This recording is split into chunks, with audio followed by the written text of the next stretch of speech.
Nous sommes le 13 novembre 1971 à Amityville.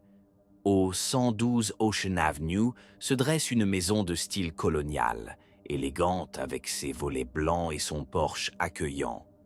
Mais cette nuit-là, sous la lumière blafarde d'une lune presque pleine, 6 âmes dormaient à l'intérieur, inconscientes que leur destin était déjà scellé. Il était 3h15 du matin quand Ronald DeFeo Jr., l'aîné de la famille, a saisi son fusil Marlin. D'un pas décidé, il a descendu le couloir. D'abord ses parents, Louise et Ronald, puis ses frères, John et Mark, enfin ses sœurs, Dawn et Allison. Au lever du jour, le 14 novembre, Ronald est sorti précipitamment de la maison et s'est rué vers un bar du coin, le Henry's Bar, à quelques rues de là. Essoufflé, les yeux rougis, il a crié que quelqu'un avait massacré sa famille. La police est arrivée sur place à 6h30. Les corps étaient encore là, figés dans leur lit, intacts, hormis les impacts de balles. Mais quelque chose clochait. Aucun signe d'effraction, aucune trace de lutte. En salle d'interrogatoire, Ronald a tenu bon pendant des heures, jurant qu'un tueur masqué était responsable, jusqu'à ce que les fissures apparaissent dans son récit, et qu'il avoue, la voix tremblante. Ronald a lâché une phrase qui a fait frissonner les enquêteurs. « Les voix m'ont dit de le faire ». Il a décrit des murmures incessants, des ordres sifflés dans l'obscurité de la maison, des voix qui le suivaient depuis des semaines, peut-être des mois, montant des murs, des planchers, de la cave humide.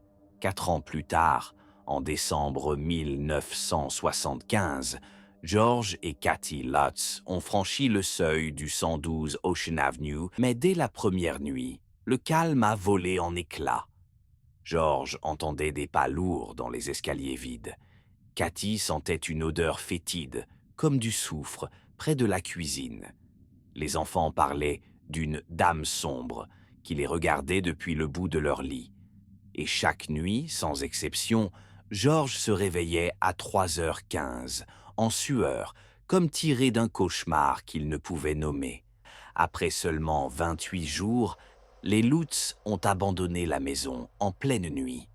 Kathy jurait avoir vu des yeux rouges, brillants comme des braises, fixés sur elle depuis la fenêtre du grenier. George racontait une sensation de main invisible, le tirant hors de son lit à l'heure maudite, 3h15. Ils ont entassé leurs affaires dans leur vieille camionnette, laissant derrière eux meubles, vêtements, tout ce qui avait touché cet endroit. En partant, George a jeté un dernier regard dans le rétroviseur, et il a juré que la maison semblait les suivre du regard. Aujourd'hui, le 112 Ocean Avenue se tient toujours là, à Amityville, ses fenêtres comme des yeux scrutant les curieux. Ronald DeFeo purge une peine à vie, clamant encore parfois que la maison l'a possédé. Les Lutz, eux, n'ont jamais remis les pieds dans cet état.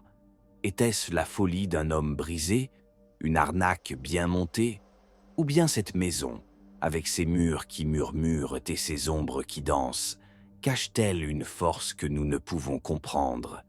Une chose est sûre, certains soirs, les voisins disent encore entendre quelque chose,